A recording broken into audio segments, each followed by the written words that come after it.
and welcome to the 2025 Gubernatorial Candidate Forum. Hosted by the 13th Congressional Federation of Democratic Women. I'm Alana Sanders, your president. We are honored to bring to you the opportunity to hear directly from candidates, our Democratic candidates for governor and lieutenant governor of the great state of Georgia. Tonight is about educating voters, amplifying Democratic voices, and empowering our community. Our chapter works to elevate and support Democratic women and our allies across the 13th Congressional District and beyond. If you are interested in joining us or learning more about our work, we encourage you to stop by the registration table at any time to get more information about membership.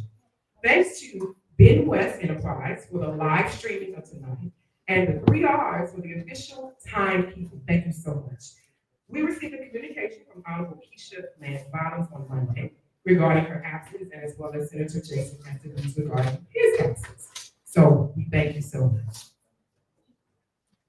Good evening.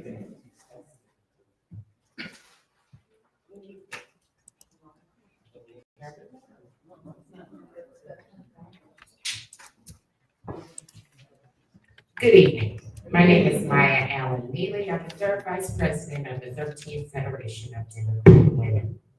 Before we begin our candidate introductions, we would like to recognize the elected officials, dignitaries, and candidates in the building tonight. This includes current and former officials, because many of you are still doing the work. If you are present, we respectfully ask for you to please stand to be acknowledged when your category is called.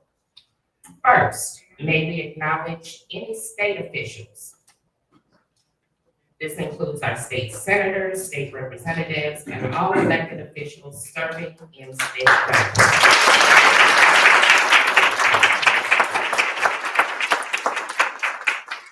Thank you for your leadership and dedication to public service.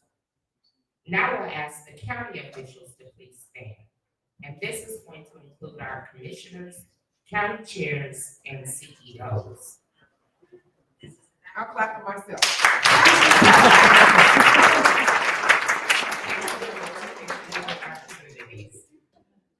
And last but not least, we would like to recognize our city officials. If you are a mayor or a city council member, please stand to be acknowledged. Your service in the municipal level is essential to building stronger neighborhoods and cities. We want to give special recognition, and we don't see them here today, but I'd like to always acknowledge the Mayor of Stonecrest, Ms. Jasmine Cowell, the Honorary Super District Commissioner, Dr. Lorena Bolton, and our Honorable CEO of DeKalb County, Lorraine Cochran Johnson. If you are a candidate currently running for office, we invite you to please stand to be acknowledged. We thank you for your courage, your bravery, and your commitment to the service.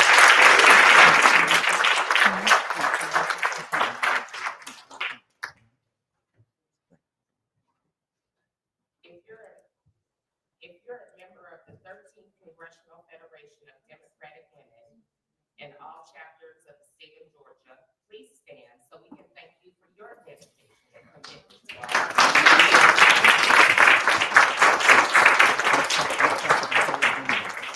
We'd also like to acknowledge any chairs from local Democratic committee chapters or officers of the Democratic Party of Georgia who may also be in the room. Please stand so that you can be acknowledged.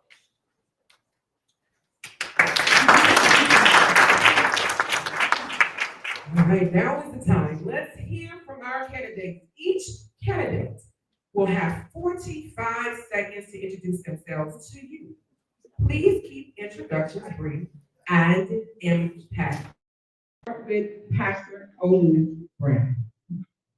Thank you, Congressional Federation of Democratic Women, to my family that's here, to all these candidates that are running, and those who are in the audience, to elected, former elected officials. Thank you so much. The past 25 years, I've traveled thousands of miles across Georgia, touched each corner of this state, connected with thousands of Georgians in their faith communities, in government houses, hospital rooms, football, soccer, ball fields, college campuses, corporations, recreation centers, prisons, jails, funeral homes, and even grave signs. I had an opportunity to be with every generation, from the silent generation to the youngest among us, and I've heard the concerns, the joys, and the fears of all Georgians. So a year ago, I raised my hand because leaders go first to run for governor of Georgia, because I believe Georgia needs a governor who cares and sees all Georgians. My name is Ola Brown. I'm running for governor of Georgia. Next, we would have Representative Derek Jackson. Good evening, I'm Derek Jackson.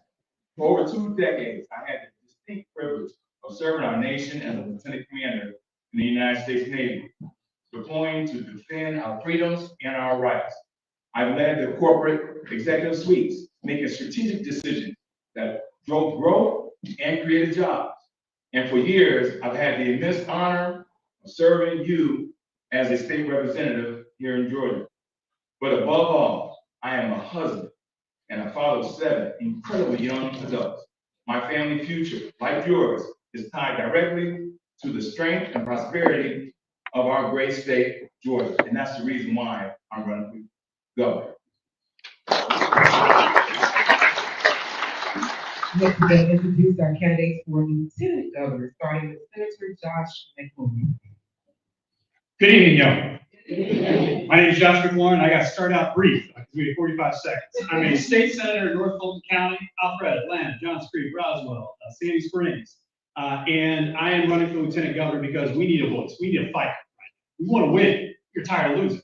I have been holding Republicans accountable in the state legislature for 7 years. I see some of my former colleagues who I had the privilege of serving with, and some I didn't get a chance to serve with, but I stuck it to them from the well of the House. And in the Senate, I've been doing the same thing. And we can talk about policies tonight. We're going to restore reproductive rights. We're going to fight for working people, unions, and corporate ownership of housing, do affordable starter homes for youth. We got to be specific about our policies. We're going to bring new, fresh energy and messaging to this race. We're going to win in 2026 because we are tired of losing. That's me. I'm Josh McLaurin. I look forward to speaking with you tonight.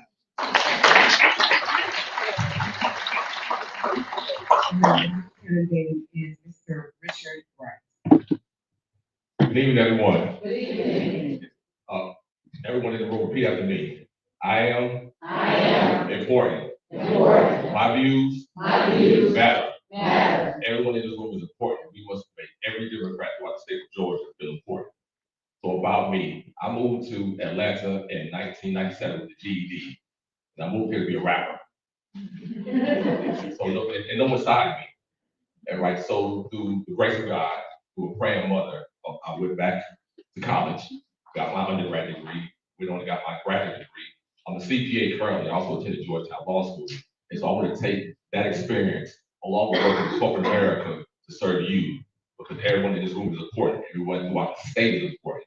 And we must craft a message that resonates throughout the state of Georgia. Thank you.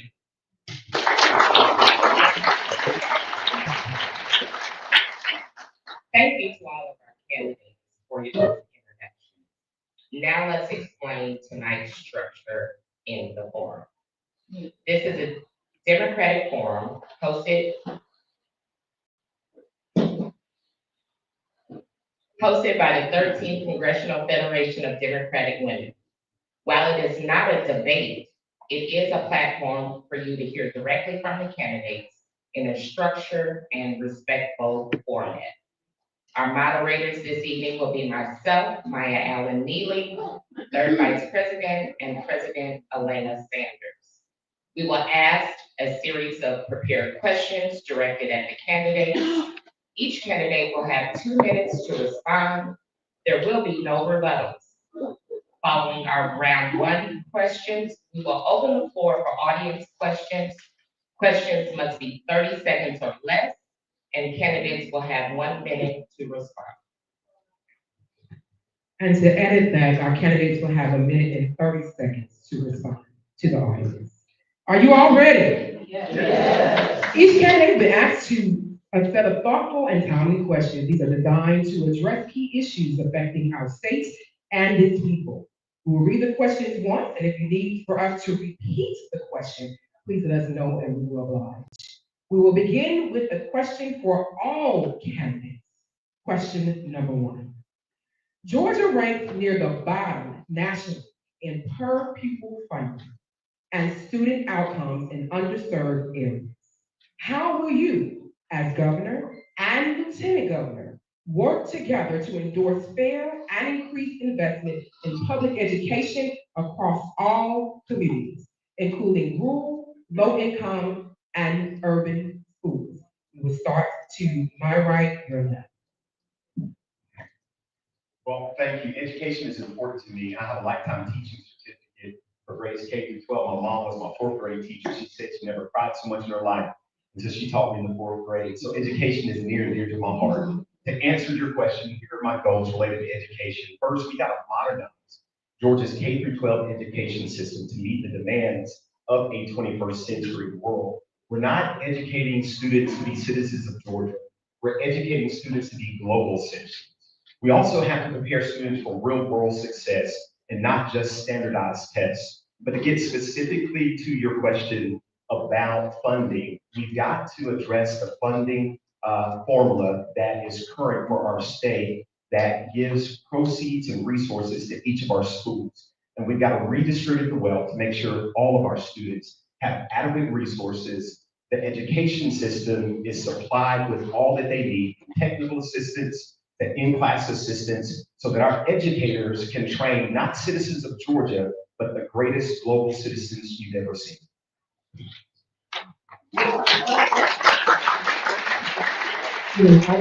Starting with Senator Neely. Okay, we got 2 minutes now. Senator Joshua Warren again, and I want to go ahead and thank you as the 13th Congressional Federation of Democratic Women for hosting this really important event in the middle of the week. Everybody here cares about democracy. That's why we're here. And we've got a long road ahead of us, 10 months to the primary, 15, 16 months to the general election. Education is a huge issue in this state, and it's a larger part of a conversation about rural Georgia. And are we going to make comprehensive rural investments in the areas that we are leaving behind? Now, I can't tell Republican representatives to take better care of their own districts. So when they had 16 state representatives who opposed Brian Kemp's harmful voucher bill for 1 year, for 1 vote, but then they got the screws turned on and they finally succumbed and defunded public schools. Now they limited the bill, but they're defunding public schools and they are attacking public school teachers, media technicians. The Senate passed a bill this year to criminalize media technicians and librarians if there's any quote obscenity in libraries. That's a criminal charge. Public school teachers for years now, since 22, of the CRT scale. Now they're just calling it DEI. It all means the same thing. It's not that one, right? And what they're trying to do is intimidate teachers out of teaching real history. So some of this, you can't fix stupid. You got to tell these guys exactly what they're doing and say, this is wrong. But when we are in charge, when we flip the governor's mansion and we have a friendly LG, lieutenant governor, which is what I'm running for, then we'll be able to message and tee up these issues and say things like, we're in the bottom quintile for public school investment. We're also in the bottom quintile nationally for median income and for per capita government investment. So this state chronically underfunds not just public schools, but every aspect of life in Georgia, and then they pretend it's okay. Brian Kemp likes to give the state of the state and say, keep chopping Waffle House, go dogs, and that's a day. Call it a day. That's all he needs to say. But there's a lot more to Georgia than that. And we need to tell the story of Georgia in a way that brings those resources along to fund public schools and everything else. Thank you. Representative Derek Jackson. Thank you. Now that we have 2 minutes, let me exhale. And let me answer the question directly. As governor, I will take a comprehensive approach. The very first thing, you have to change the QBE formula. Indeed. And you have to add a quality weight to it. This formula has been around since 1985. It's incredulous to me to think that we're still teaching our children based on a formula that was back in 1985. 122 counties in rural Georgia have less than. And the reason why they have less than because every year Republicans continue to chip away the public education system. Part of that chipping away is charter school. Now listen, I am not anti-charter. What I am is anti-robbing Peter to pay Paul. You cannot take from public education dollars and then turn around and give that to the charter school. We're sitting on a $16 billion surplus. So if you really want to put your money where your mouth is, Kim, you take some of that 16 billion, and then you create another budget to fuel charter schools. Well, unfortunately, they don't want to take that approach. Senate Bill 82 that passed out of the Senate, and unfortunately, a lot of bad things came out of the Senate. Nothing against my dear friend, but Senate Bill 82 is punishing local school districts. They're forcing school districts to say, we're going to incentivize $250,000 to start another charter school, and then turn around. If you don't, we're going to penalize you. You can't keep taking money out of local school districts. You have to empower them. So as governor, I will empower them. All 159 counties, on 181 school systems. Not all of them are the same. And so we got to meet them where they are, meet our children where they are, take a comprehensive approach. And then we have to add mental health. Yeah. If little Johnny and little Susie is hungry, they're not going to learn. And so all right. Last 2 minutes.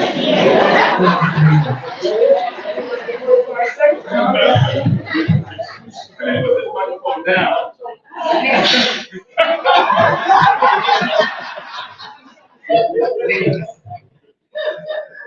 Next question is here directly to the governor.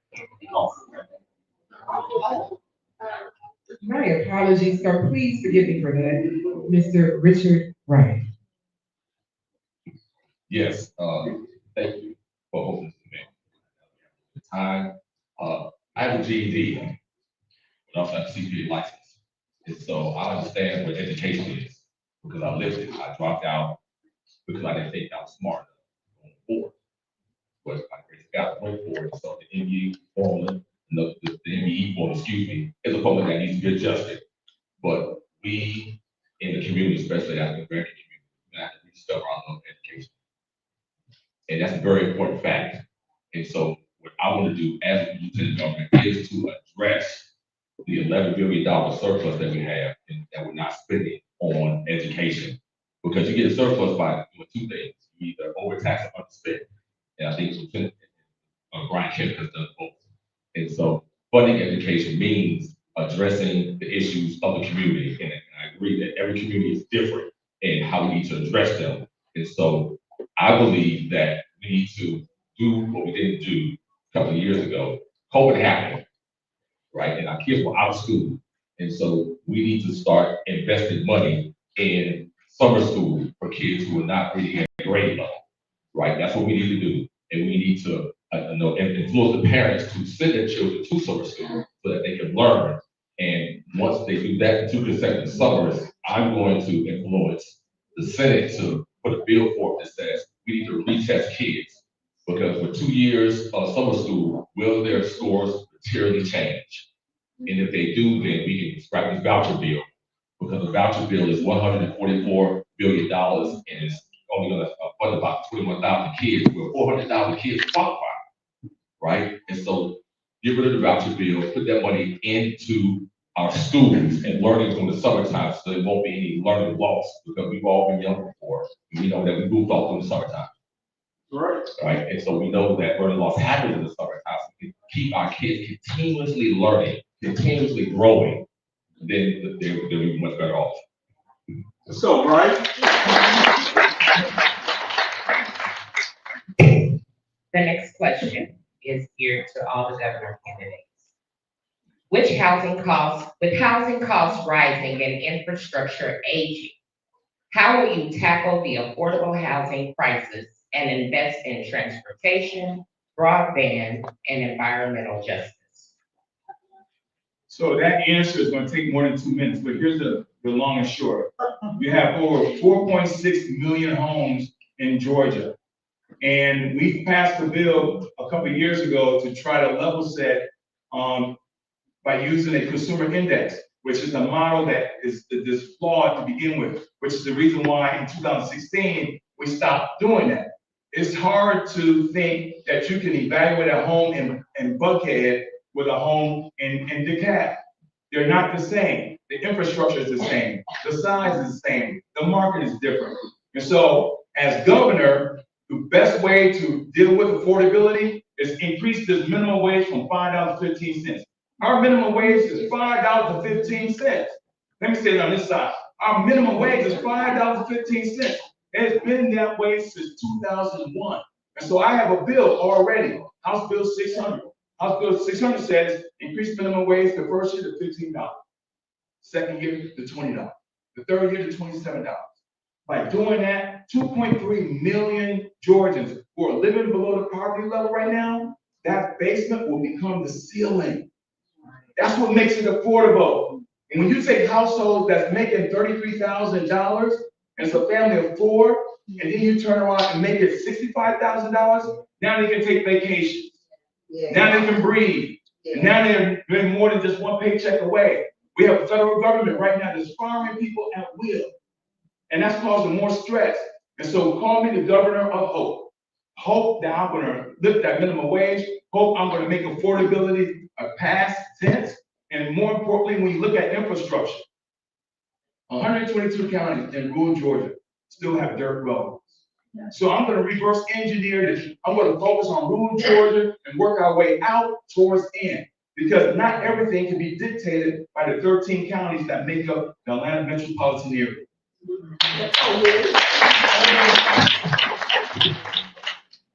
Thank you. To address a few things, as governor of Georgia, we had a specific emphasis as we started this campaign of having what we call listening sessions.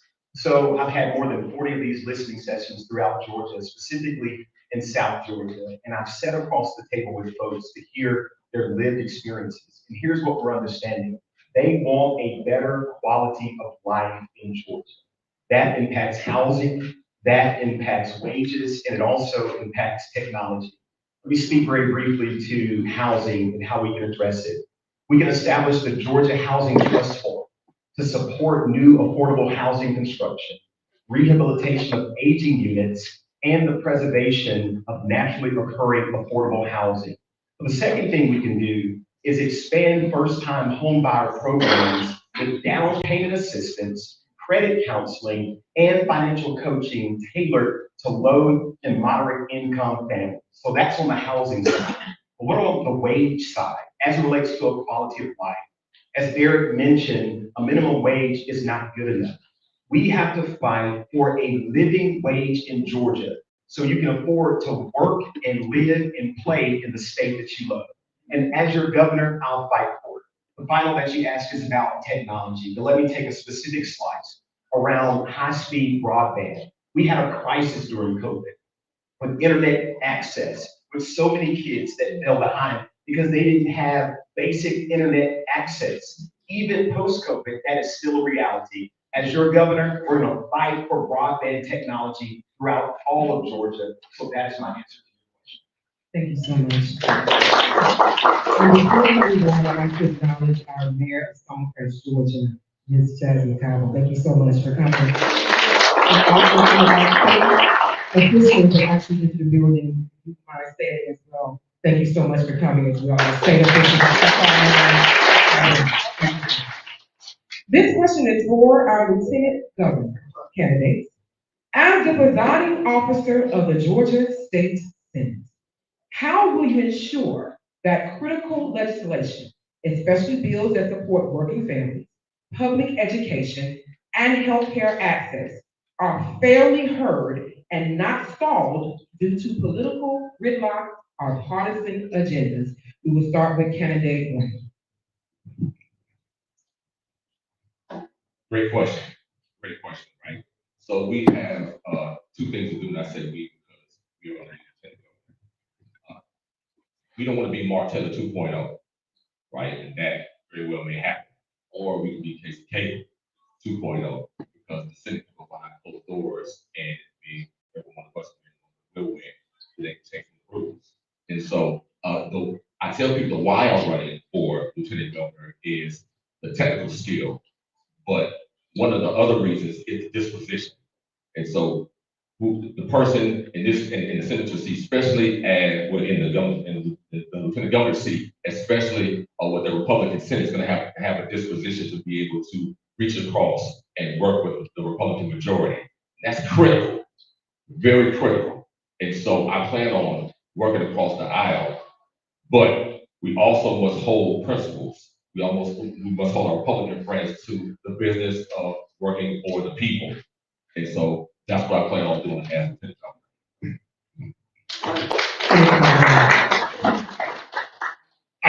Band-Aid off. They're gonna change the Senate rules. And they're gonna change the Senate rules in a way where the Democratic lieutenant governor does not get the ability to assign committees, assign bills, that sort of thing. So then why would you elect a lieutenant governor? At least 3 reasons. 1, storytelling.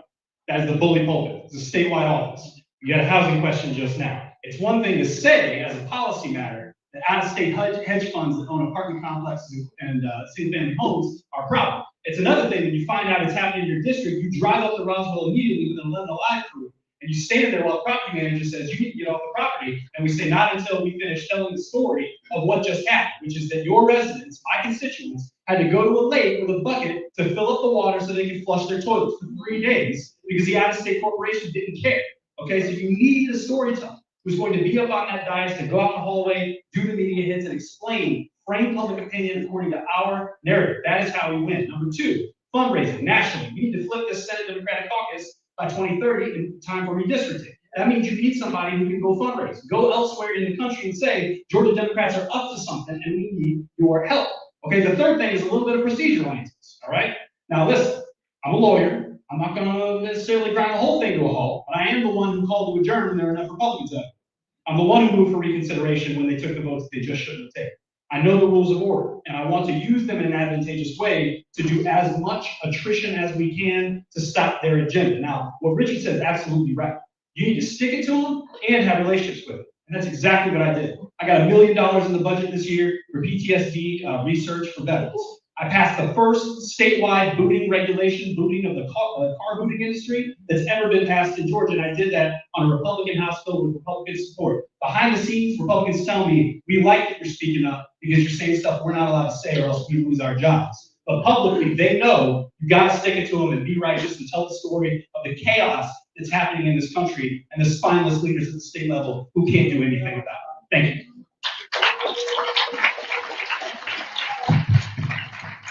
Thank you. Our next question is for all candidates.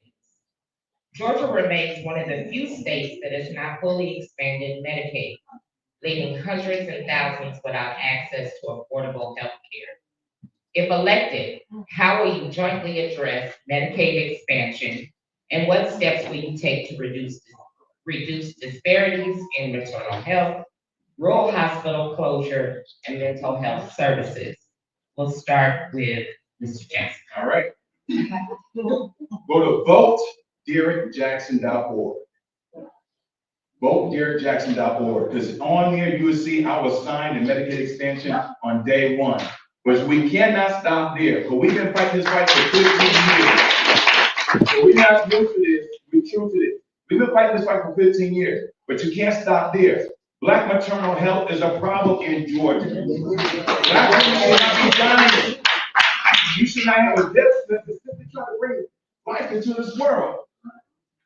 82 counties in Georgia do not have an OBGYN. 67 counties do not have a pediatrician.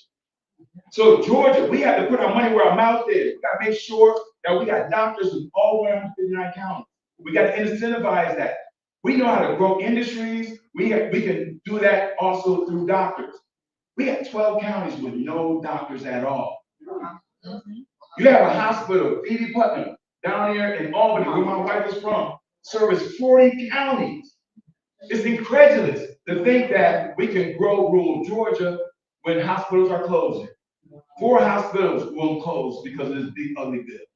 The other 12 hospitals are on life support. You cannot have life in Georgia, or quality of life, if you have no hospital care, no medical care. And so that's point number 1. Point number 2, children. We need children health care too. Mental health is real. Our babies should not be contemplating suicide when they're 12 or 13, 14 years of age. So we have to take a comprehensive approach.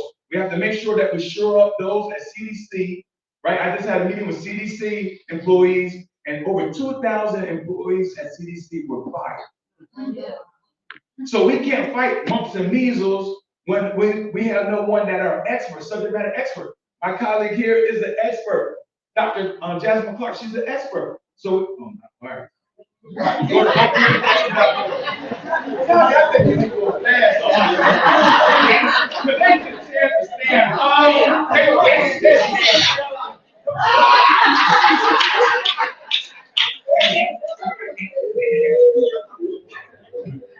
All right, I'm trying to keep a couple themes tonight. One of them is winning. I think we all broadly agree. Everybody in here agrees about 80% of us, right? We need to win. How are we going to win? We got to be storytellers. We got to be able to explain to those 4 rural communities in Osceola, in Sandersville, in Blue Ridge, in what's the fourth one?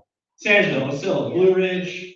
I'm forgetting the fourth. Montezuma. That's it. So we got to be specific and go to those communities and say, your rural hospital is about to close, and the reason is because Trump passed this big budget bill, and he staggered the start dates so he could blame Democrats for it later, because he thinks y'all are stupid, right? But we're going to tell you the truth, which is the Democrats, Ossoff and Warnock, our senators, have been working to add signing bonuses to expanding Medicaid, billions of dollars that would come to Georgia in addition to the 90% match at the 138% federal poverty level. Okay, so it would be 500,000 people that we would insure if we were to expand Medicaid. Right now, we're going in the opposite direction. 750,000 people are going to lose their health care because the big whatever bill went the wrong direction. That's a delta of over 1 million people that we're talking about.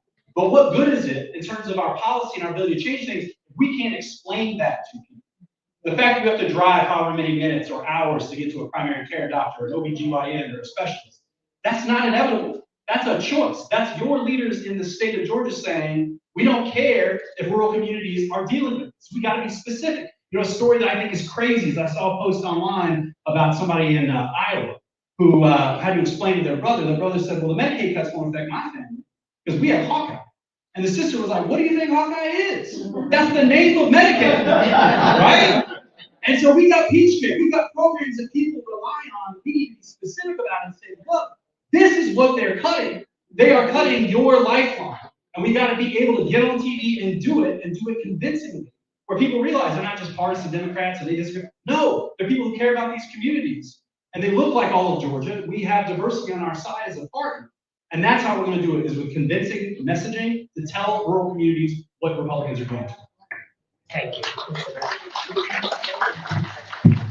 So, as Governor, I'll be pushing for a universal healthcare system for Georgia, so that all Georgians receive basic health care. But as it relates to expanding Medicaid, we've got to reform Georgia pathways to cover, to make sure we remove the barriers that keep people from accessing the current health care that's available to them. And that will help expand Medicaid. Also, want to talk a little bit about maternal health. As a former faith leader, our congregation addressed maternal health quite often, and we stood in the gap, helping to be an advocate for maternal health. But it's not only maternal health, we've got to take care of kids and families once they're here, and Georgia has to do a much better job of that. The other focus that we emphasized was mental health, and making sure, whether it's a kid or an adult, we are pushing for mental health access, not only locally, regionally, but throughout our state. I want you to know, as governor, I will push for each of those areas of healthcare for us. Let me tell you a quick story. You talked about Montezuma, Georgia. I was there on Saturday, meeting with people in Montezuma, Georgia. And so I told you, as your next governor, you won't have to come to the Capitol to see me. I will come to your community and see you. And so I saw this past weekend the disparities that exist in Montezuma. Here's another story. Kathleen, Georgia, meeting with a family. They told me, oh, look, if my mother needs an x-ray, there's only one location in Kathleen, Georgia, where she can get an x-ray. Unfortunately, she went into the hospital and had to leave her city to go to the other hospital. And once at that hospital, they were contemplating bringing her to Metro Atlanta. Our current system is a crisis. And if we elect the people who give a damn, if we elect the people who care, and if we elect the people who are courageous enough to do something about it, we can see a change. My name is Olu Brown. Go to oluforga.com and you can see more of these details.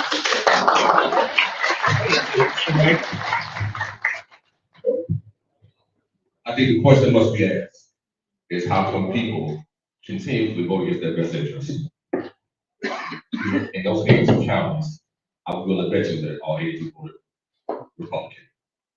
So they're voting against their best interests. And so messaging is very important, I agree. But we also must show up, right? We must go to these counties. We must leave metropolitan Atlanta and go there and explain to individuals what's going on with Kent's speech care credit, with his speech care plan, that it goes up to 100% on the federal level, right? And so my ask to the governor is, well, for a family of three, that's about $23,000, and you want individuals to work, right? Is that advocating for marriage?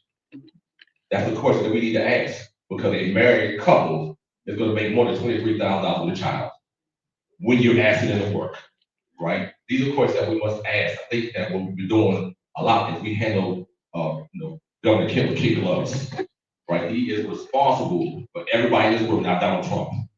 So he needs to come and address this. Our Lieutenant Governor, illustrious Lieutenant Governor Burt Jones, Speaker Burns, they need to address these issues. The 400,000 people that are in kind of the gap, right? They make too much, right? But their employers don't provide insurance, right? If we were to expand that to 200% of the federal poverty level, and I think Brian Kemp would acquiesce to that, right? With us going out and pounding the pavement, for us getting outside of Atlanta, going to his voters. Because Governor Kemp is one thing, but his voters is another. And the governorship is up for grabs.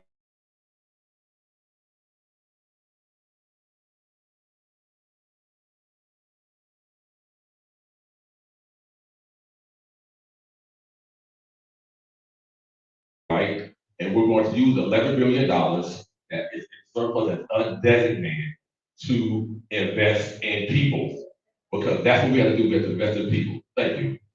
Right. All right, this question is for our governor candidate. From natural disasters to public health emergencies, the governor plays a central role in Georgia's crisis response. How do you plan to strengthen emergency management systems?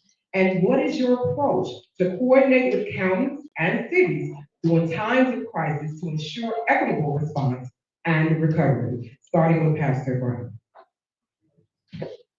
Thank you. That's a great question.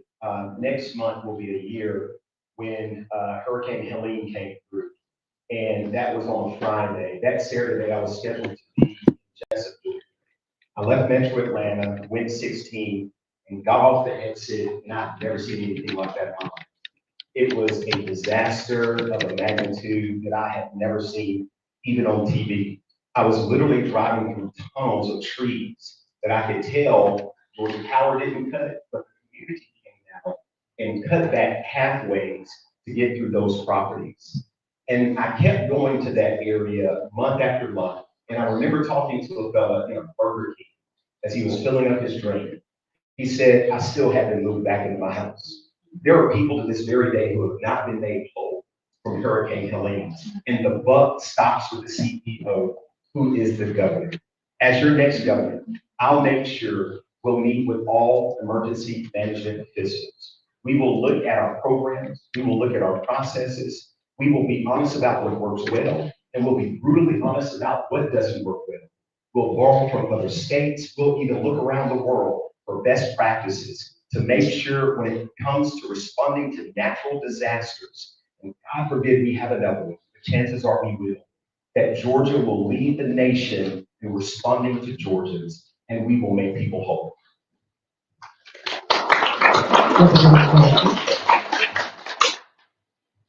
So when you think about natural disaster, it will happen. The question is, are you ready for it? And that's where my 22 years in the United States Navy will come to play. Because that's all we did in the Navy, prepare for disaster.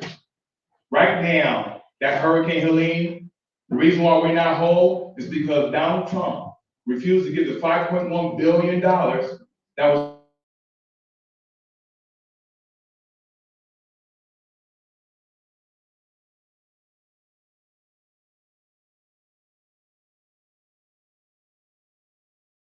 right now. Over 400 meteorologists were fired. The Department of Defense refused to share their information from satellites. So now our early warning system is down. Meteorologists are not employed. Those who do the modeling for us help aid us. And so we will have to grow that right here in Georgia. We have to create our own system and not rely on the federal government. There's a tsunami right now on West Coast. West Coast. But don't think that we're safe, because weather is not compartmentalized. And so we have to make sure that FEMA at the federal level, regardless if they exist or not, but GEMA will be ready. We will make sure that we hire the right experts to do the modeling for us, because GEMA have to be ready. So that way, when we're in the hurricane season from June 1st to November 1st, and I know that because Navy, you have to know that, we run away from hurricanes. We have to be prepared. We have to make sure that we have the systems in place.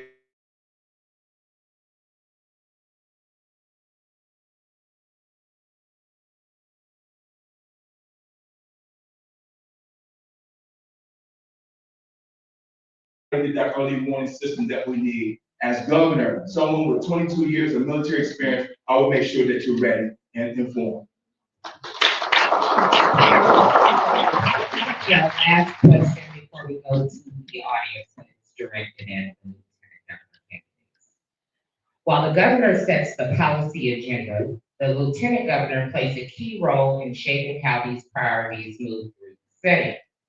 How do you plan to work alongside the governor while still advocating your own legislative priorities? And how will you balance collaboration with independent leadership? Mr.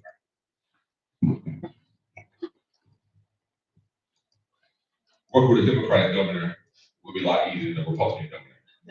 All right? That's obvious.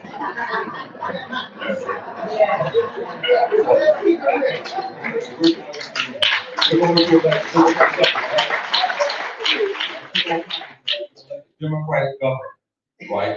And so working with the governor on his priorities to make sure that they will flow through the Senate is a thing, right? And what I plan on doing again is you have to work across the aisle. Yes, you do, right? You have to come with something that you want to get done, right? Again, I believe in the expansion of Medicaid. It's a critical issue. The hospitals are going to close without the expansion of Medicaid, right? And so we need to be about doing that. And as a CPA with budget experience, right? Because those are the people know I found this out on the campaign trail. The people really don't know. I'm going to write about that in a minute. But one of the things, the constitutional responsibilities of the Georgia Assembly to pass a budget, right? That's the only way they have, right? And so being intimately knowledgeable about a budget will allow me to go in and say, hey, listen, this is what we need to put our money toward. This is what the return on investment is going to be. This is how I can go and sit before corporate CEOs, corporate vice president tax. I've done that work at PwC and say that the math is a math. If you can't decrease the corporate tax rate and receive less money from Washington, right? The math is the math, right? And so we're going to need to really go and adjust that so that we can have the return on investment for individuals. So that's why I plan on being is the right hand man to the Democratic governor and one who's very knowledgeable about budgeting and about finances. And so that we can do the most important thing that taxpayers deserve, and that's a return on investment for your tax dollars.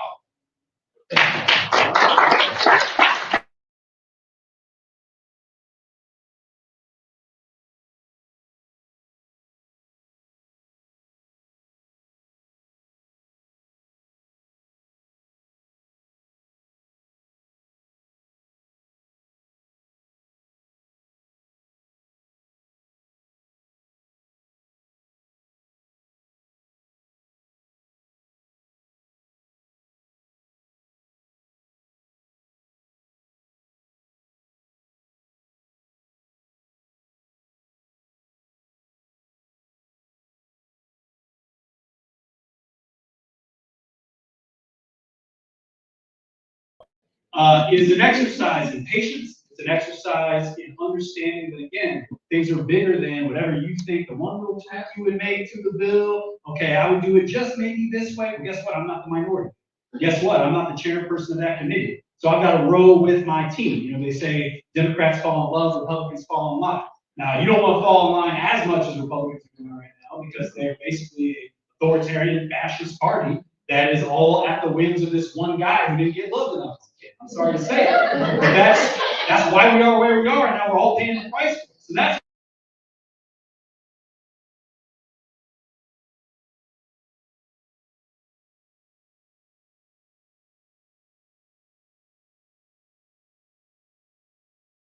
want to bring something to the equation that makes you valuable. Just because you get elected statewide, and you can try to run.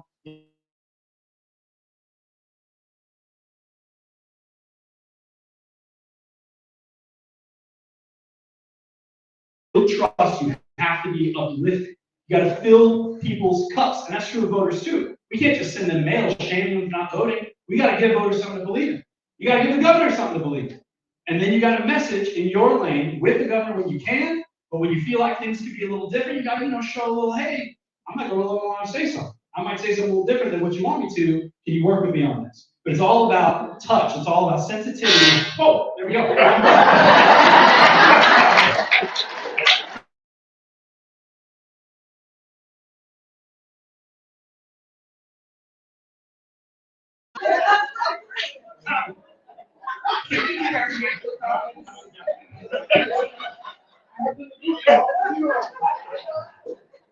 going to move to the audience portion. I need those with the microphones in place. And if you have a question, please raise your hand.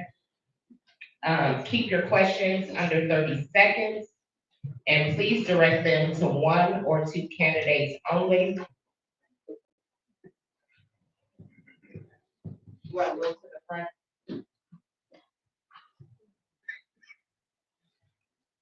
Good evening, everyone, and thank you guys, my colleagues, two colleagues are up there, but I have I'm passionate about education, and I introduced legislation to look at a QE formula back in 2021. What I was gonna ask you guys is, the fact that the Republicans had messaged that they fully funded public schools using the 1985 formula. I wanna know how you guys are gonna message to make sure that people understand that that formula is not working, especially the parents who basically are upset that they want choice, and they're kind of missing the point that public money is for the public good. And I just want to know how you're going to be messaging to make sure that people understand. Was that directed at all candidates? All. So I'll start with you. Education is important, and the formula is antiquated back in 1985, right? And so messaging is critical when it comes to messaging for education. So what I will do is kind of lean on my story. This is someone who's dropped out and someone who ended up going back to college, and how important grade school is, and how important that learning early. We need to do work on something called redistribution, not redistribution. Redistribution is investing early in children, right? When they're in 3, 4 years old, and investing in them that way so they can go to pre-K, so they can start ahead, right? And then we have to manage them while they're going through K-12, and that's the summer school program. I believe in summer school. I went to summer school myself, so I'm going to push that because I know that learning loss is critical. So messaging is about messaging to parents that, number one, we care throughout the state, rural urban environment, because rural urban environment has different issues, different demographics, different idiosyncrasies, but to also move our kids towards learning for the future, because I believe that STEM programs are critical. They're critical for all students. So I want STEM programs in middle schools, and so that our kids can learn science, technology, engineering, and math early on, right? So that they can advance a lot sooner with those topics. And again, we have $11 billion. Keep having to repeat that on the CPA meeting. 11 billion undesignated team total. Thank you. Pastor Brown. Well, thank you for your question. First, having a governor who acknowledges and cares about education for all kids. We've done more than 40 listening sessions throughout Georgia. And one of the top things we've heard is education, education, education.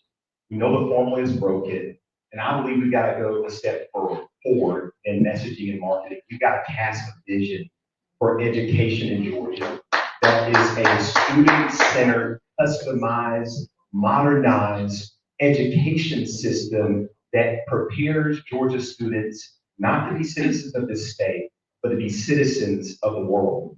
My mother, God bless her heart, was saving Encyclopedia Britannicas for her grandchildren. I had to break her heart to say, Mom, kids don't learn that way anymore. And some of the information isn't even correct. It blows my mind when I walk in a room and see our 4 kids and none of them are turning on the television. We couldn't wait to get home to turn on the television. This is their new modality of learning. And if we don't have an education system that responds to that, we can't do anything with a formula. So as governor, I'll cast a vision for a greater education system and we'll sell it across the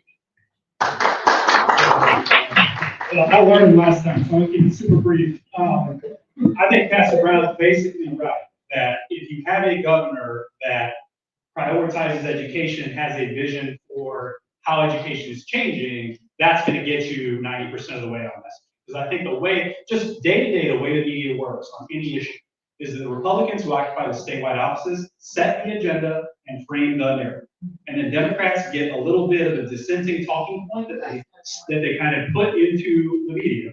And they say, by the way, Democrats are saying this, but the media is all thinking, that doesn't matter because Democrats can't do anything about it, right? That's how they're thinking about it. And so if we have the Democratic governor and lieutenant governor who can frame that agenda, media then has to cover in much more depth what the policy problem is, because then we are going to talk about how to get out of it. So I think winning these offices is going to completely change the game when it comes to some of our core issues. Again, you'll see this on bothDerekJackson.org. Let me just tell you, I appreciate my colleagues' question to add on to what I already mentioned. Add a poverty weight to the QE form is one. Number two, you got to take care of the teachers. There's no reason why our teachers are ranked number 35 out of 50. We got to make sure our teachers understand that they're valued and we see them. And when I'm talking about teachers, we got to make sure that we have a full spectrum because our special need babies need special needs teachers. Right? We got to make sure we take care of our special needs babies. We keep leaving a lot of folks out of the conversation. So it's one thing to get the dollars and the resources that we need, but it's more importantly what we do with those dollars once we get it. We got to make sure our curriculum will make sure that all of our children have a literacy that can read and write. Doesn't matter if it's on here or in the encyclopedia. They got to be able to read. They have to be able to read. Because if you cannot read and write, you cannot even think about going to college. You can't even think about going into the military. You can't even think about becoming an entrepreneur. Now I know Siri and ChatGPT is making it easy, but in the end, what happens if your ChatGPT doesn't turn on? What happens if your phone doesn't turn on? So I want to make sure you're going to have a governor that can do critical thinking, creative thinking, and problem solving. Those three right here.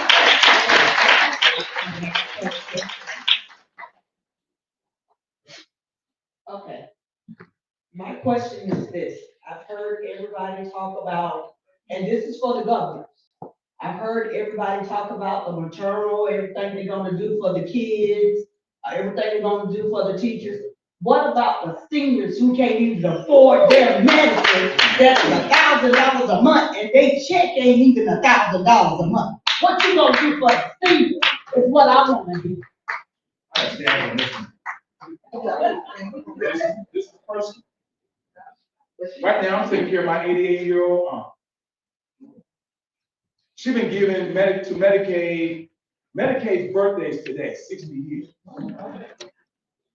So when you have a federal government right now that's attacking Medicaid, and Medicare, Social Security. And so my wife and I, when I had to fly up to New York to take care of my 88-year-old aunt, it's $4,000 plus a month where I have her. That's her care. And as her memory starts to degrade, they're already warning me that her care is going to be almost $9,000 a month. So we need to make sure we take care of ourselves. You already paid the way. You already poured into this system. And so it's not right that federal, state, or any other government remove those safety nets that you paid into. It's not an entitlement. You are owed that. You are owed that. And so thank you for what you have done and others. And so that's the reason why every time I look at my Aunt Ida, right, and her memories fading away, she don't even recognize her own nephew. And I'm fighting for her. I'm fighting for her. I'm fighting for all those other seniors who are already paying into the system. And so that's the kind of governor I will be. I will wake up every day thinking about our nurses, thinking about our seniors, thinking about our babies, thinking about our families. That's why I'm focusing on families. Go to bookfairjackson.org. Thomas, you can be the red light. I'll tell you a quick story, and I'll tell you 3 things I'll do as the next governor. And as we heard earlier, we're suffering from a president who was in love enough as a kid. I was left of me growing up with my grandmother. The left of my grandmother was Mr. George, who was born in 1899. Across the street was Pete Buckley. Next door to Pete Buckley was Aunt Burge and Doc. Next to Aunt Burge and Doc was Mrs. Blunt. Next to Aunt Burge and Doc and Mrs. Blunt was William S.E. Ward. And then to my right was my grandmother's sister, my great aunt. I grew up in a village community that loved me as senior adults more than I could ever imagine. And anything I've accomplished in life has been because of those individuals who loved me, protected me, and cared for me. Here's the 3 things I'll do as your next governor for seniors. First, we'll expand care options that allow Georgia seniors to age with independence and dignity. Number 2, we'll lower the cost of aging by making medications and care more affordable. And then number 3, we'll prevent elder abuse, isolation, and neglect in every Georgia community. And as your next governor, I am who I am because of the seniors who raised me. Thank you for the question.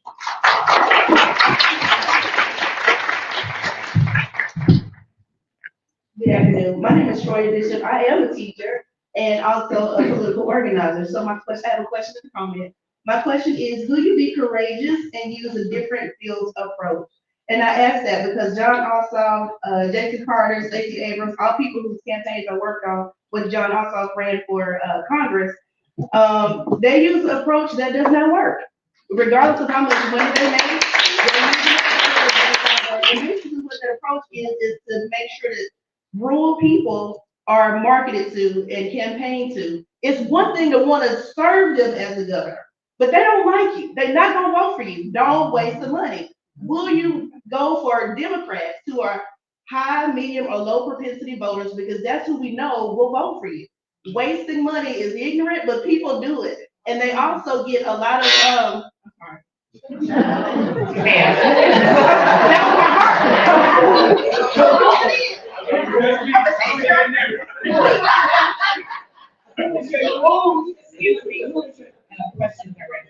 everybody.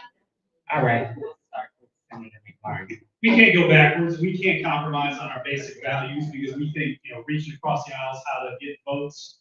We cannot pretend, and I'm not saying anybody else has done that. I'll leave that to you. But as far as I'm concerned with my campaign, what I will say is, I think you can do it all. I really do. I think you can be energetic, focused on messaging that has to do with working people, fundamental economic inequality, climate change. I talk to young people every day who say, why vote if climate change is coming and corporate Democrats are the same as Republicans, and there's not the motivation, right, to do anything different. I'm a little bit disruptive. J.D. Vance was my roommate in law school. I don't know how many of y'all know. He sent me a message in 2016 that said, I think Trump might be America's hero. So I published that because I think the world deserves to know that he's the biggest hypocrite to ever walk through American politics. And that's one example. I think that what it comes down to is, do we need Democrats who are afraid of rocking the vote too much, afraid of losing votes here and there, afraid of the caucus leadership saying something they don't want to hear? Or do we want Democrats who are going to be bold and have spine and say what everybody's screaming right now about what this country needs? About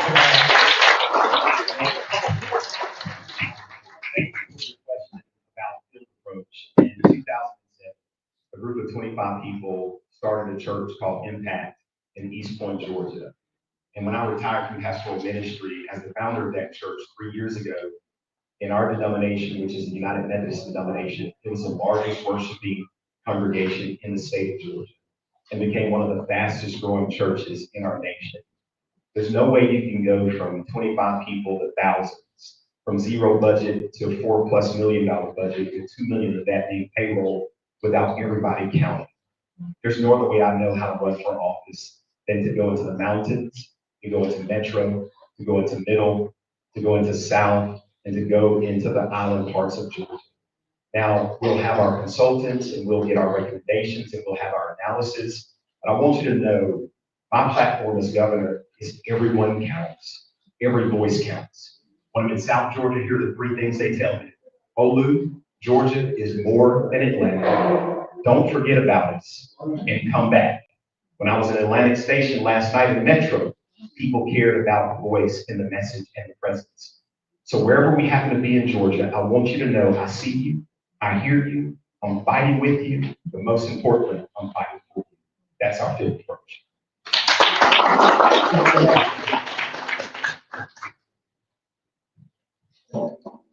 I believe we need 91 House members. I think we need the Speaker's Gallery. I think we need the Lieutenant Governor's role.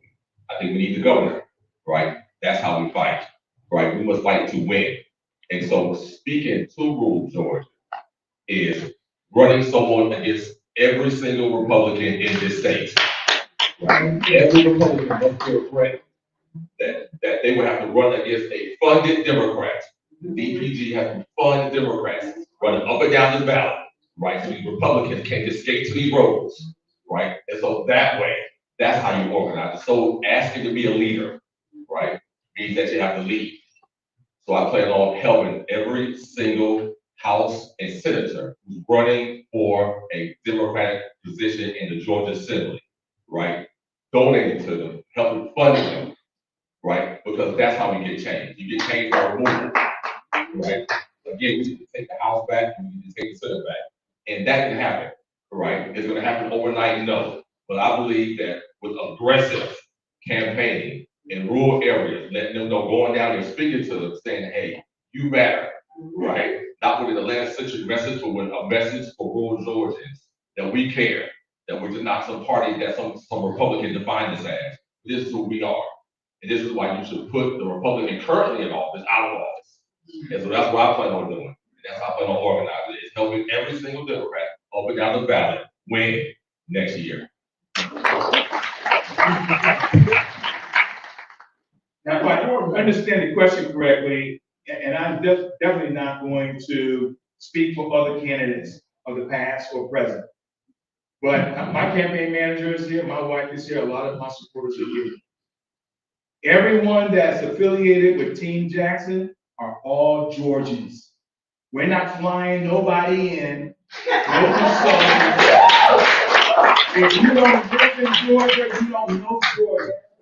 We're not bringing nobody from Washington, D.C., California, New York. It's just appalling and it's insulting to raise all these hundreds of millions of dollars, fly people in, and they don't know Georgia. Okay, right? So everyone that's affiliated with Team Jackson are Georgians, period, number one. Number two, I know we all get stuck on this messaging piece. Let me tell you.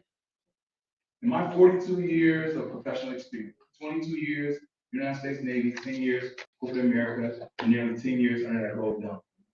For me, it's authenticity. People have to know that you're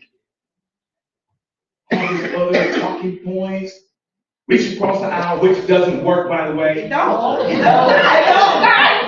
It doesn't work.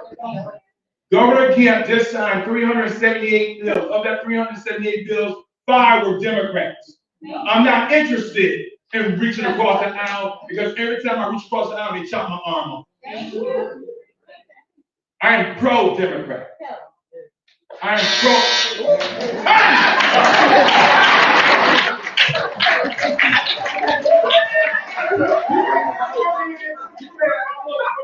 You had 3 minutes. I'm working on time tonight. I'm going right here and working on it. First of all, let me welcome you.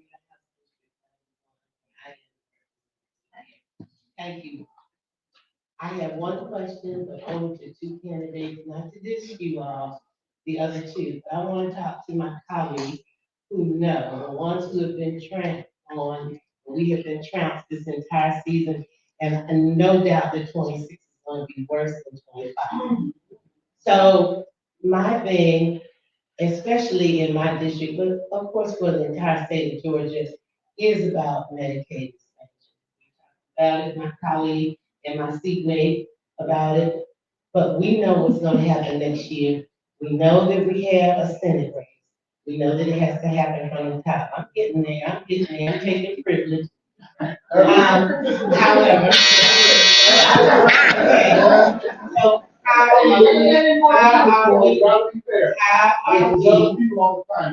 only asking you, how are we going to get the Medicaid expansion to expand throughout Georgia, and what health care system are you planning on using? Representative Jackson.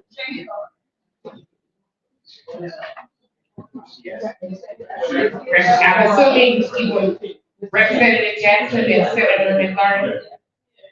Yeah, it's good to see my seatmate. Thank you for the question. Again, we have to change the governor.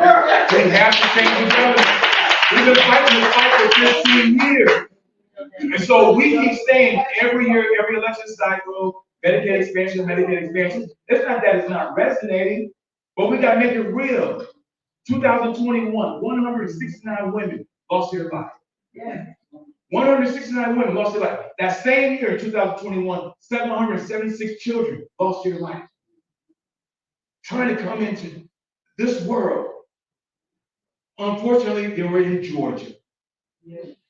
So you cannot talk about this simply Medicaid expansion without talking about building an infrastructure with hospitals. We need more than just urgent care.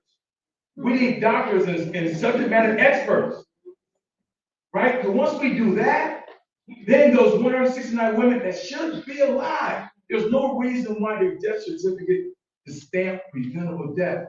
Understand what that means. If your death certificate is stamped preventable death, that means you should still be here.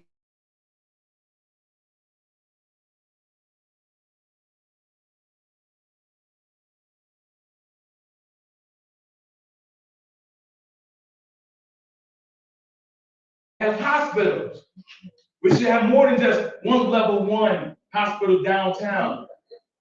Emory is not a level 1 hospital, y'all. They do a lot of great things.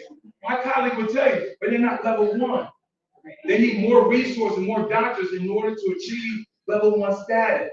That's what you would get when you get a Governor Jackson. Good to see you, Representative. Thank you for the question. Now, I hope y'all don't get tired of my theme, but my theme is storytelling. We have to be able to explain what has happened. So let me tell you what happened in the state Senate with the vote, the first committee vote in Georgia history on Medicaid expansion. The Senate Democratic Caucus worked with the LG's office, you want to talk about getting your arm shot out, to move a bill, just the first round of the bill, not the final vote, to the House, that the Lieutenant Governor's request. And in exchange, he promised that he was going to hold the first ever, not just that, not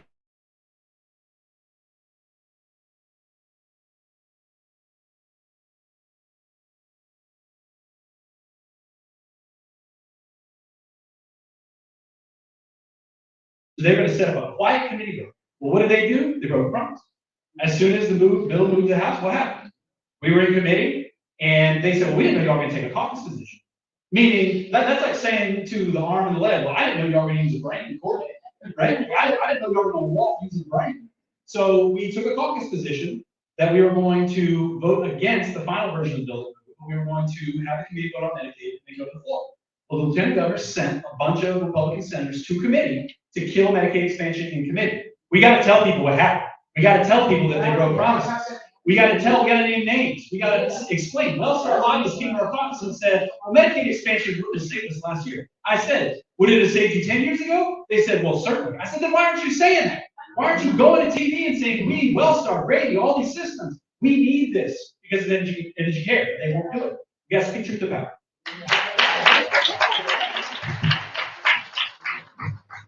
Gentleman in the back.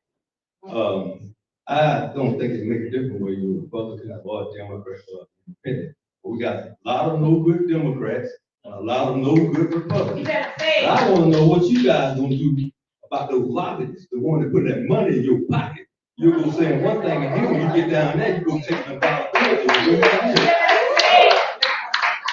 circle back on candidates or someone specific? The governor. The governor. From Governor Kennedy? Representative Jackson. Well, you have, thank you for your service. You have Neely on your broadcast. Thank you for your service. I see two of them, and thank you for your question as well. You go to my financial disclosures, you don't see me compromising who I am. Let's start there, right? And so for 10 years, and that's the beautiful thing about being a public servant. Your life is public. And so I encourage you all to go to legis.ga.gov and see how we vote, see where those monies, and there's a true connection between how you vote and who is giving you money. But I agree with you, sir. We do have Democrats who compromise themselves. You have a Democrat right now running for governor on Senate Bill 244 that voted yes. That voted yes. Senate Bill 244 is going to hold Georgians required to pay Donald Trump's legal fees. I think that's wrong. You have a Democrat that signed yes to Senate Bill 82. So yes, not just follow the money, follow the votes too. Thank you for your question.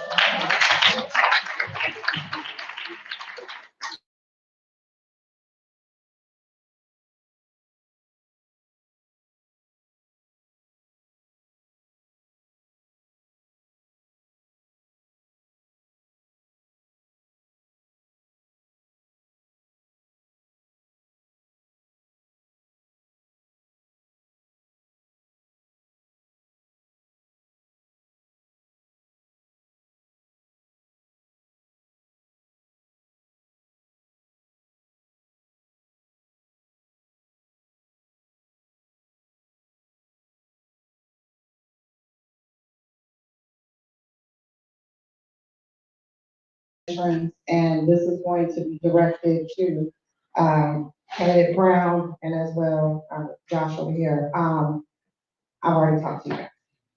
So let's keep it real. Georgia needs a plan. Okay, we need to know. I've been on calls. They want to know what are we going to do. So my question for you is just as point.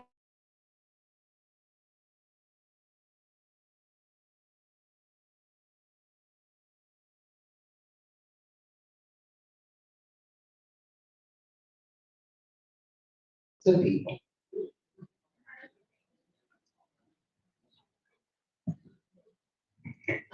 As Lieutenant Governor, I think you gotta understand the role. I mentioned tonight, if they strip the Senate rules, like what do you make yours? One thing I have talked about tonight is I've spent all 7 years being one of the leading voices in Georgia on prison accountability. That our prison system is completely broken and that it is causing more public safety problems than it is solved. There's testimony from Republican state representatives. The reason they passed Brian Kemp's landmark gang legislation, which puts more babies in jail. The reason that they do that is because of gangs. But their testimony was, within 48 hours of being admitted to a DJJ facility in the state, a kid's recruited into a gang. So I was like, time out. So what you just told me is that this bill, which puts more kids in jail, will lead to more gang recruitment of kids. Did I fail a logic test somewhere? This seems basic. And so they have countervailing, they have their legislation on criminal justice has always been backwards and has always made the problem worse. If I'm elected, I will ask the governor to make me a task force chair on handling once and for all prisons in the state of Georgia. And that is not a Republican or Democratic issue. I know plenty of Republicans who have told me they're going to vote for me in this election because of the work I've done on prison accountability. So that's number one. Number two is more of this. Just any issue we've got that we need to elevate, I will be on the team going to media to frame public opinion the way we need it framed so that we can finally win in the court of public. Thank you for your question. The governor is the CEO of the state, also the governor is the chief ambassador of the state. And so in the first 100 days, I'll continue to crisscross this state from corner to corner, meeting with people around kitchen tables and diners, large groups and small groups. And I will uplift and amplify what I've heard in these listening sessions. Here's what I've heard that will be a priority in the first 100 days. Addressing healthcare, addressing education, addressing housing, addressing senior support, addressing transportation, and addressing agriculture. So the first 100 days, those will be top on our dashboard as a team. We'll meet with leaders across this state from agriculture to education to business. Every leader in this state will meet with them. Here's one thing that I've learned. I've never been the smartest person in the room, but I've been successful by bringing smart people together. Not only will we bring the smartest people in Georgia, but we will bring the most compassionate people. Because I've learned being smart isn't enough. Because some smart people have done a lot of damage in our state, in our country, and our world. So in the first 100 days, those will be our top dashboard priorities. Thank you for your question. Thanks very much. We only have time for one more question. We got here by a certain time. We taking this question from online. We had multiple questions online, but you want to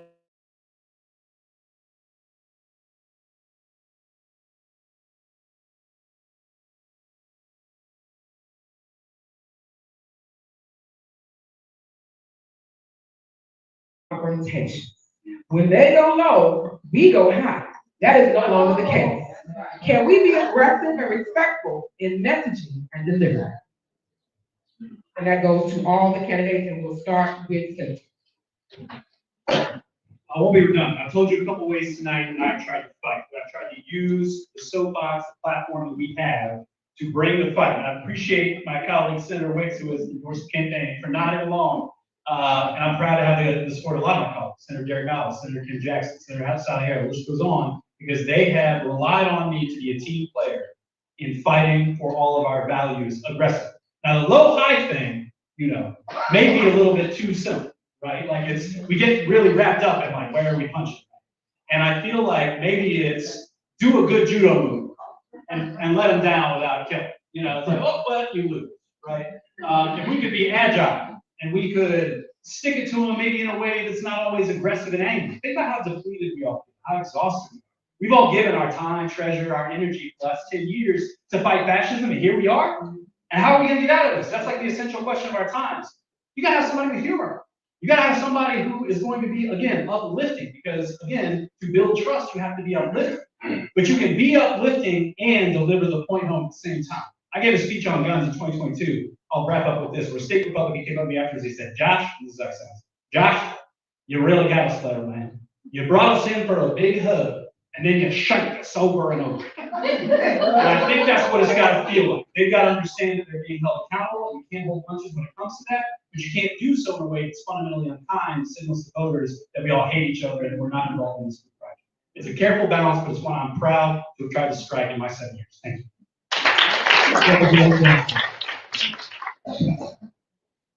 I think I need to speed up on this one too. Tommy, not yet, Tommy. Taking your time, I appreciate your question, but I cannot focus on MAGA without focusing on home first. 75 million of us voted for Kamala. 77 million voted for a convicted felon. But 89 million registered voters stayed home. Let's make this Georgia. Let's talk about Georgia. 760,000 Democrats stayed home. So as much as I want to focus on who go low, who's hit high, and all that stuff, I got to turn out the vote here. Because if we turn out the vote, then we will have a Democratic governor. We will have a Democratic lieutenant governor.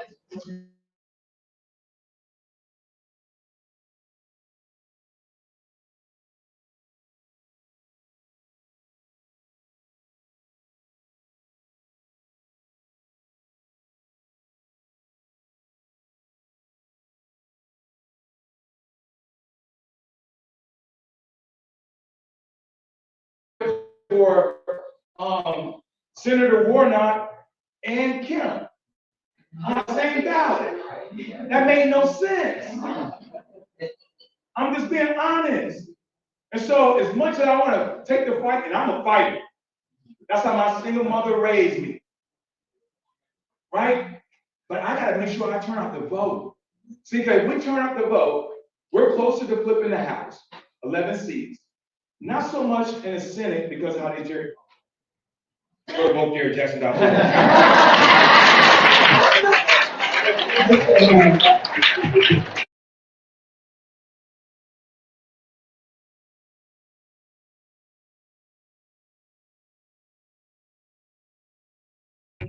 MAGA political confrontation. When they go low, we go high. That is no longer the case. Can we be aggressive and respectful in the message delivered? I think you can. I think we must address that we're conservatively about 297,000 votes because in 2022, that's what the top ticket lost by. And in 2024, we lost by about 117, right? So I agree with Representative Jackson, right? We must go out and get the votes. And we have two issues, right? We have rural Georgia issue and we have an African American male issue, right? And so we must handle both, right? You must go to the barbershops, you must talk to these men, you must uplift these men. And at the same time, you must go into rural Georgia with a question about why do you vote against your best interest? And then we must present a better interest, a better message. That's what we must do as Democrats. And so going low and going high, I'm a diplomatic guy, right? I'm a states guy, state, right? But all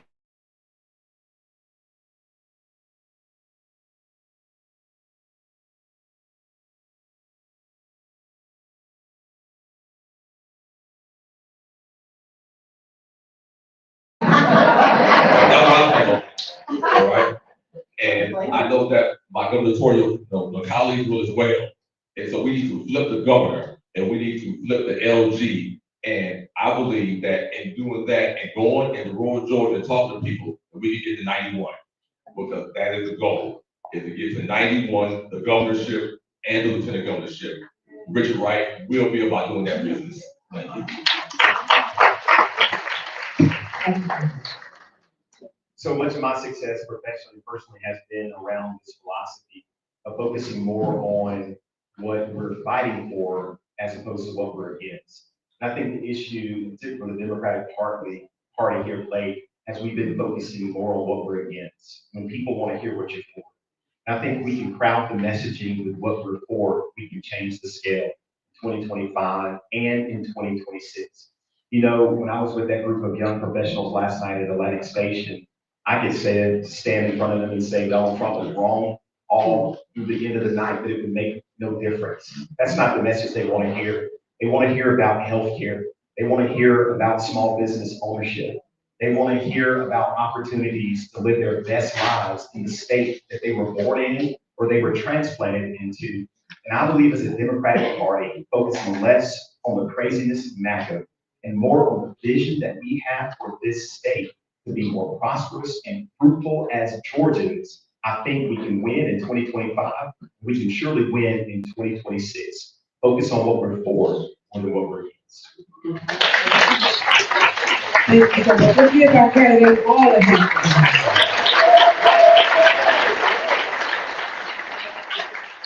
Now I want you to give yourselves a hand to be civically engaged. On behalf of the 13th Congressional Federation of Democratic Women, we thank each and every one of you for joining us tonight. We encourage you to register to vote, research your candidate, and show up at the polls in the upcoming elections. Our democracy depends on your participation. Please remember to stop by the registration table if you're interested in becoming a member of our organization. We are also excited to welcome new members who are passionate about civic engagement, democratic values. We ask that candidates remain on the stage for their final photos, along with visiting presiding officials, current and former, including our former officials, followed by any committee chair of the Democratic Party. Mayor, would you like to say some words before we disperse, or are you fine? Thank you so much for allowing us to be in your city. We appreciate that. Let's give our mayor a hand.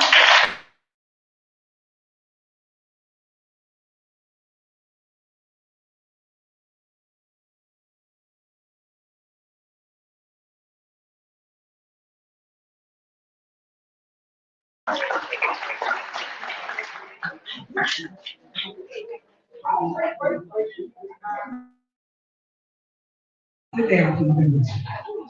I'm really out of order. Wait, everyone. If you don't mind. Few seconds. I completely went too fast. Sorry. The closing remarks for our candidates. We'll start with Representative Jackson. No, wait, the timekeeper. You guys have 90 seconds. 90 seconds. So listen, I'm gonna end the way I started. Thank you all for taking time out of your busy schedule for coming out. I think this is important. When we are engaged, your government should respond. When we become engaged, and that's critical. I also want to say thank you to my beautiful wife for incredible support, because one of the things I have learned as a godly man, if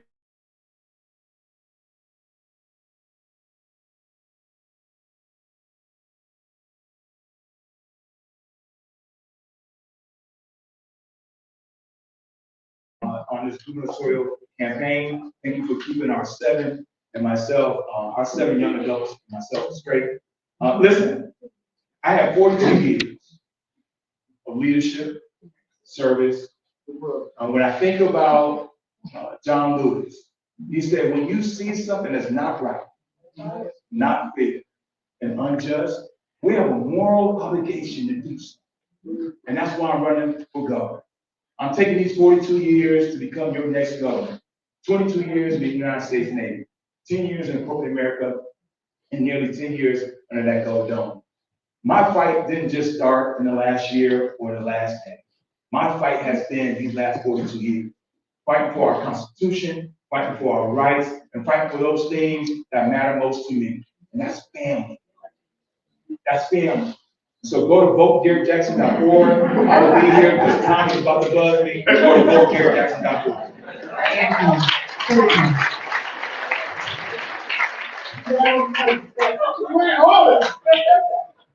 Thank you again to the 13th Congressional Federation of Democratic Women hosting. Thank you, Mayor Stonecrest. Good to see you. Thank you, my colleagues, for being here. We want to win. I'm going to go back to where we started. We want to win. We're tired of losing. We need a strategy, both rural and metro areas, that is going to get us across the finish line.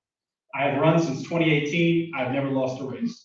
I am jumping for this race because I believe in my gut that this is different. It is winnable. There's a balance you have to have, because we have to show contrast with our opponents, but we have to move in the right direction. Defensive driving teacher told me one time, the whole class, your hands are on the wheel, your eyes follow your hands. Excuse me, your hands follow your eyes. You gotta look, there's a crash coming, you gotta look away where you want the car to go. You gotta know there's a crash coming, and you gotta be able to describe it, but you gotta turn the wheel based on where you want the car to go. And that's what we need, a storyteller. We need a storyteller in the Lieutenant Governor slot who's going to be backing up the team, Senator Ossoff, whoever our gubernatorial nominee will be. It explains to the Georgians writ large why we're here to do what we're doing. And so that is what I pray and hope that I can do for you. I submit myself humbly for that role because I have taken a real joy in storytelling at the Capitol. And again, I try to balance holding Republicans accountable with being uplifting and giving people a feeling like politics can actually work. And I think a couple of the results I've had confirm. So thank you very much. Have a good night, everybody. So imagine this kid growing up in a small town in the elementary school class, having this dream of one day being a politician.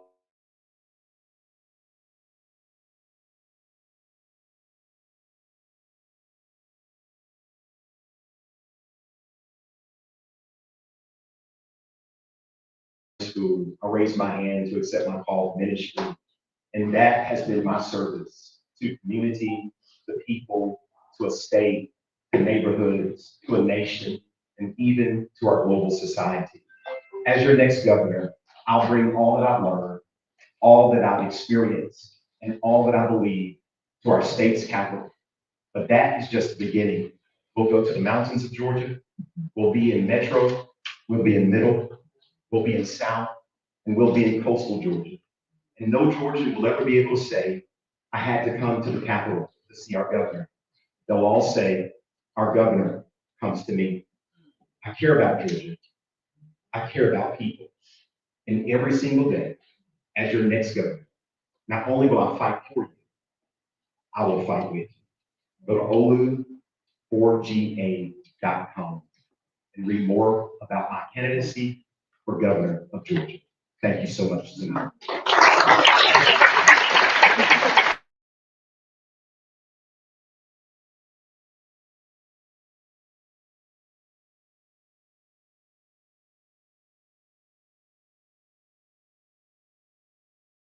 I was bold, right? If they held office, you're bold. Another young lady told me, house rep, told me I was ambitious, right? I put myself in ChatGPT, it said I was schizophrenic. Right? And so I thought about it, I said, yes, you almost have to go from having a GED to a CPA. You got to be bold, you got to be ambitious, you got to be a little schizophrenic. Right? And I'm asking the state of Georgia to do something that is never done in its history. That's an African-American male as a city governor. To ask that, you have to be bold, you have to be ambitious, and you got to be schizophrenic.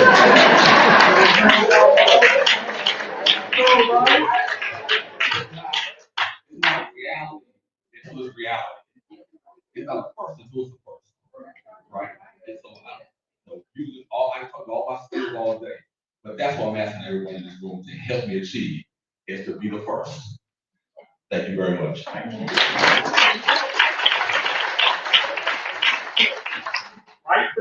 you again. Thank you again so much. As well as you'll learn more about the Democratic Women at 13thdemocraticwomen.org. We thank you so much for coming out tonight, and many blessings to you. As well as we have more forums to come. We'll be doing our state reps as well as our Congressional 13th district. So look forward to those advertisements. Thank you. Good night. Yeah, take a picture for those.